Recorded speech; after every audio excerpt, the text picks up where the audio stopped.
Hey there, welcome back to my kitchen. Today I'm going to show you how to make delicious and fluffy banana pancakes. For this recipe, we'll need some mashed ripe bananas, flour, baking powder, salt, sugar, milk, an egg, and some melted butter. In a large mixing bowl, we'll combine the dry ingredients, flour, baking powder, salt, and sugar. Whisk everything together until well combined.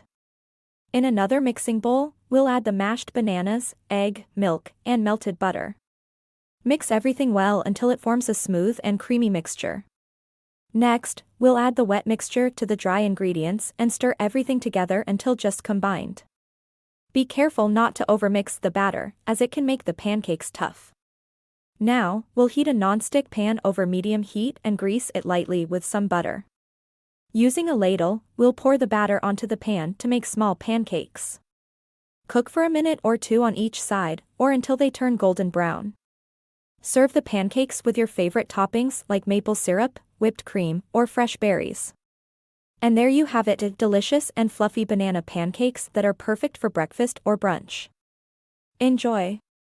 And don't forget to like, share, and subscribe for more delicious and healthy recipes.